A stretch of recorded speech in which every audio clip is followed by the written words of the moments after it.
Bonjour Afrique, bonjour humanité, excusez ma voix. Bon voilà, je prends la parole juste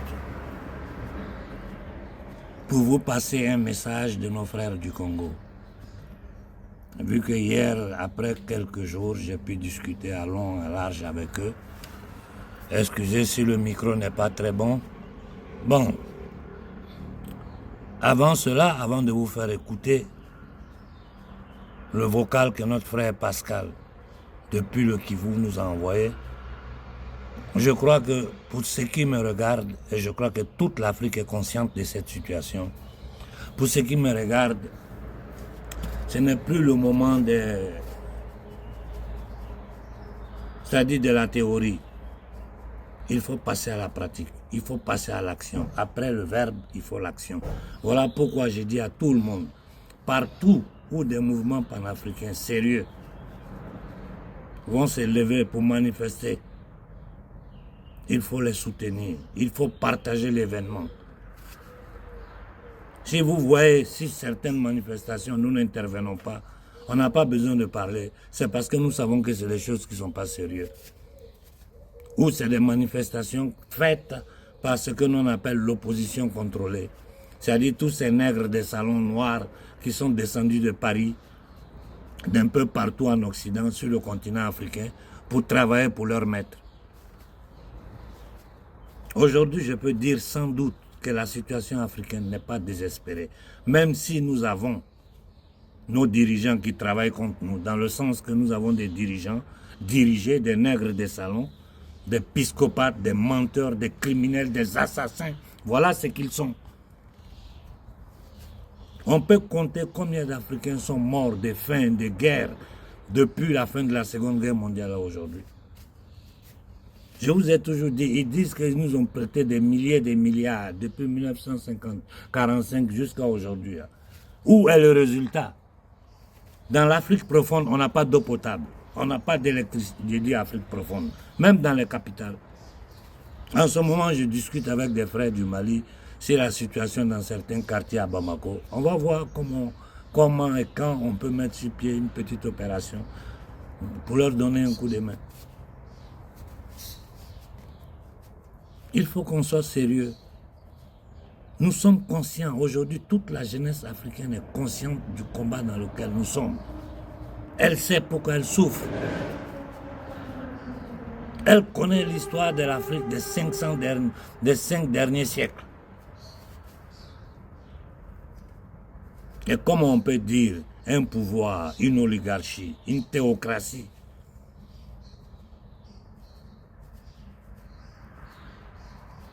portée avant par des démons incarnés dans un corps humain. Comment on peut croire que des gens, des entités comme ça qui ont pu faire tout ce qu'ils ont fait, parce que c'est leurs descendants qui gouvernent le monde aujourd'hui. Ils se sont seulement transformés dans le temps et dans l'espace. Comment on peut penser pouvoir négocier avec des gens comme ça? C'est pas possible. C'est pas possible. Vu que le pouvoir est occidental et que la société civile occidentale n'arrive pas à se débarrasser d'eux, nous faisons tout ce que nous pouvons pour nous débarrasser d'eux. Faisons tout ce que nous pouvons pour nous débarrasser de ces bandits, ces gangsters, ces satanistes, ces criminels. Je n'ai pas besoin de vous dire, regardez tout le scandale qui est en train de péter en France, aux États-Unis, partout en Europe. C'est la dépravation morale. Sur la malhonnêteté des chefs d'État avec des bracelets. Tout le dossier Amsterdam, tout ce que nous savons, voilà ce qui gouverne ce monde-là. J'ouvre une parenthèse parce que ce que les enfants, les femmes vivent en Palestine, là, ce n'est pas loin de nous. Un, c'est des êtres humains comme nous. Deux, ils sont sous le feu des mêmes entités démoniaques qui sont en train de s'aimer la mort, la zizanie en Afrique. On ne va pas rentrer ici encore. Je vous ai dit, déjà le travail est fait de façon excellente par toute la jeunesse panafricaine. Quand une pierre bouge, la nouvelle s'en va. Je vois ce qui se passe. Donc c'est inutile que je rentre dans ces détails-là. Moi, je dis simplement, il faut mettre sur pied des stratégies collectives. À chaque fois qu'il y a une action à poser en Afrique, tout le monde agisse ensemble. On n'est pas en compétition. On est dans une guerre de survie.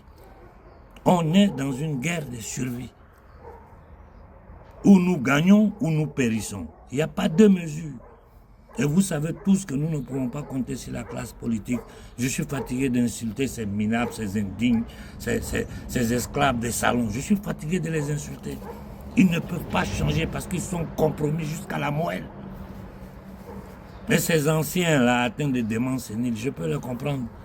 Je peux comprendre ces gens-là parce qu'ils sont arrivés au pouvoir au moment où l'Afrique était dans l'ignorance totale.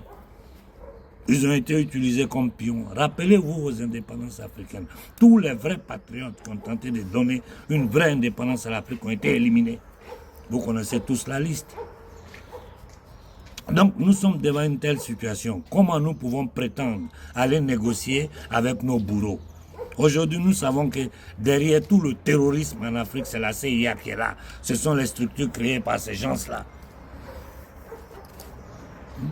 Ils dominent, ils contrôlent, ils ont créé toutes les institutions. La seule façon de sortir l'Afrique de cette situation, c'est le combat qui sera mené par les peuples africains. Et c'est idem pour tous les peuples du monde.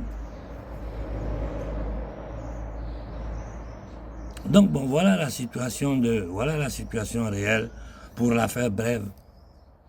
Continuez à mener ce combat de communication que vous êtes en train de faire. Il faut intensifier le combat de communication. À chaque fois que le capitaine Ibrahim Traoré ouvre la bouche pour faire les déclarations qu'il est en train de faire depuis son arrivée au pouvoir, il faut la relancer massivement. Ça doit être viral. À chaque fois qu'un dirigeant africain pose une action propre dans l'intérêt des peuples africains, nous devons le soutenir.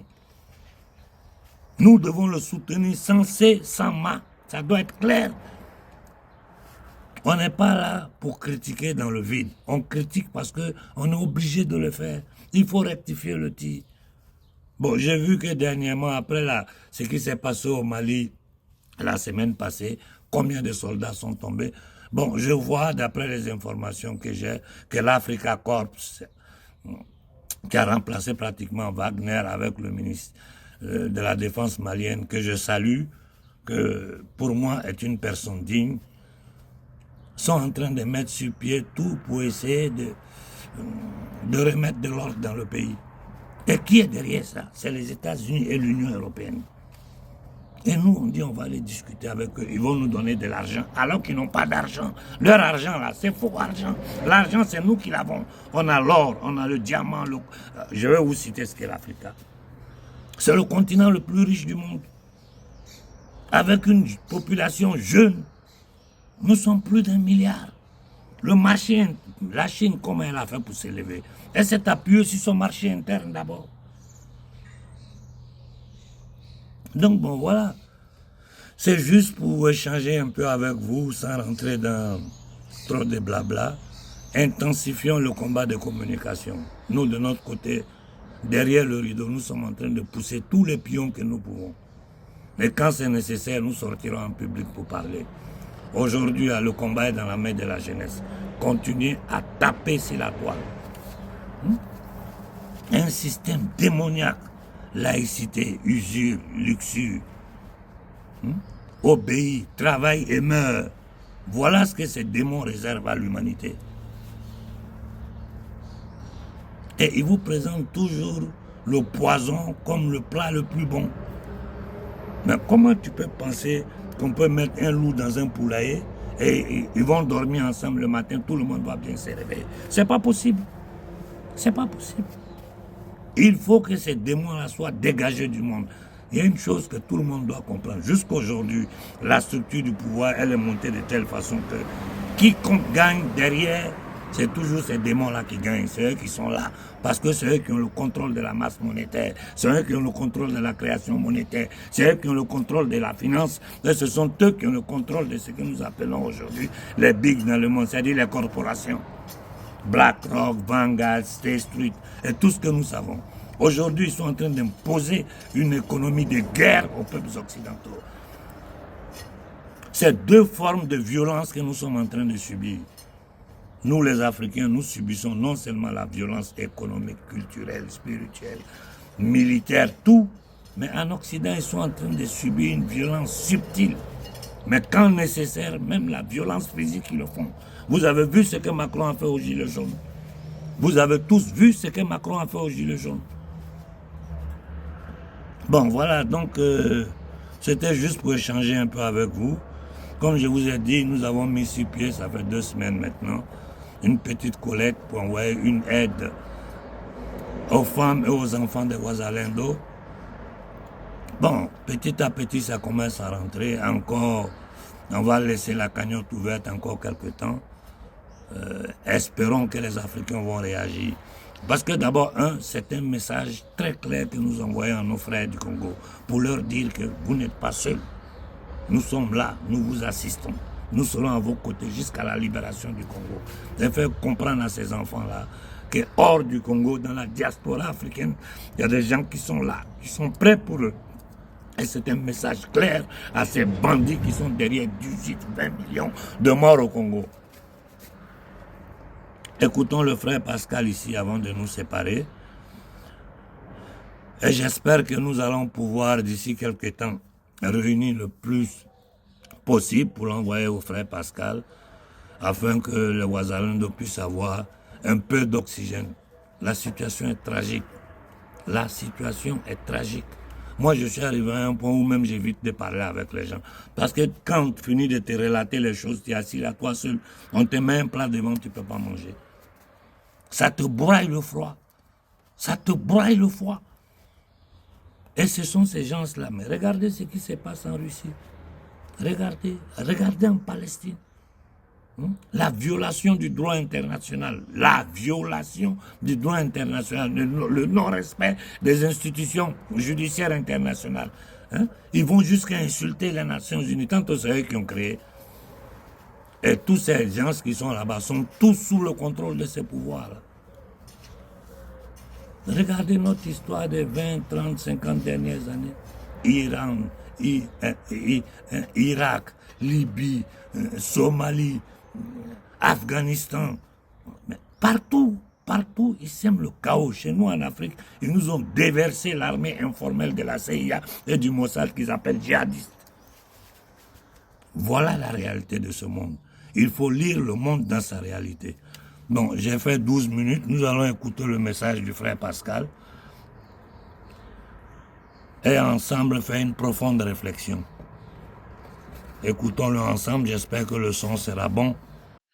Bonjour, doyen Konaré. Je reviens sur votre chaîne pour exprimer une fois de plus la tragédie qui secoue la RDC, notamment l'Est du pays et la région des Grands Lacs en général. Doyen, chaque Africain sait aujourd'hui ce qui se passe du prétendu accord américain avec la RDC, connu sous le nom du deal du siècle, incarné par le régime actuel dirigé par M. Félix Tshisekedi. Je répète, ce que je ne cesse de vous répéter concernant la guerre que nous imposent les États-Unis à travers 2 États criminels, notamment le Rwanda et l'Ouganda, soutenus notamment par les acteurs du régime démocrate américain et l'Élysée dirigé par Macron. Hier, les États-Unis étaient un prédateur, décimant la population et détruisant sauvagement le Congo. Aujourd'hui, les ISAN, ils sont devenus un négociateur entre la RDC et l'État criminel rwandais dirigé par le sanguinaire Paul Kagame, responsable de 18 millions de morts sur le territoire congolais. Et j'informe bien les Africains et le reste du monde que notre génocide est en cours. Chères élites intellectuelles congolaises et africains en général et du monde entier, comment expliquer qu'un régime sanguinaire comme celui de Kigali puisse omettre sa doctrine criminelle contre un peuple souverain comme le peuple de la RDC, tout simplement parce qu'il bénéficie du soutien criminel de certaines puissances exogènes comme Paris, Londres et Washington, dans l'ombre, via les acteurs du régime démocrate américain. la fameuse résolution de l'ONU condamnant l'État criminel rwandais. Pourquoi ces fameuses résolutions restent-elles satiriques, chers amis africains? Aujourd'hui, Washington affirme qu'il viendra lui-même officiellement exporter, donc extraire les minéraux du Congo vers l'Est. Mais l'État criminel rwandais reste toujours sa coupole. Quel est le travail de la classe politique congolaise installée à Kinshasa et partout dans le monde? Et aussi d'autres Africains conscients. Normalement, la position américaine et celle des autres acteurs concernés par la tragédie congolaise face aux États criminels rwandais et ougandais devrait être suffisamment claire. En tout cas, cet accord doit être suffisamment clair. 2 jours avant le prétendu accord du siècle, comme on l'a dit, pourquoi l'armée criminelle rwandaise continuait-elle de massacrer les autochtones de 2 Kivu sous les regards impuissants des ONG occidentales? Et c'est là, 2 jours avant l'échéance du fameux accord américain dont le véritable contenu est inconnu. Hormis son contenu satirique, je rappelle au peuple congolais et au reste du monde, particulièrement les Africains, de ne pas abandonner le Congo aux mains de démons endogènes et exogènes, car l'avenir de l'Afrique en dépend. Doyen Konaré, je ne voudrais pas terminer mon intervention ici sans revenir sur la tragédie à tous les niveaux qui traverse les femmes et les enfants de Wazalendo dans plusieurs villages de l'Est de la RDC, au Grand Kivu. Cependant, la sécheresse est déjà avec nous et avec plusieurs épidémies qui rebondissent, notamment le choléra, la fièvre typhoïde, les infections, etc. Les enfants et les femmes de Wazalendo sont victimes de plusieurs bactéries faute d'eau potable. Certaines nappes phréatiques dans nos villages, bien que permanentes, sont également polluées par manque de protection dans un environnement hostile. Nous appelons donc la société civile africaine et occidentale à faire preuve de beaucoup de générosité face à cette tragédie enregistrée dans la région où vivent les enfants et les femmes de Wazalendo. Chers frères et sœurs africains conscients et le reste du monde, sachent aujourd'hui que le régime actuel de Kigali est une véritable pandémie, non seulement pour la RDC, mais aussi pour toute la région et tout le continent africain. Nous devons à tout prix mettre un terme à cette intouchabilité du maudit régime de Kigali, mais également à la classe maudite congolaise qui se cache à Kinshasa au profit de l'occupant. Merci et bonne journée à tous les Africains conscients qui nous écoutent à ce moment-ci. Belle journée à toutes et à tous. Bon, voilà, nous avons écouté le message de détresse qui nous arrive du Congo.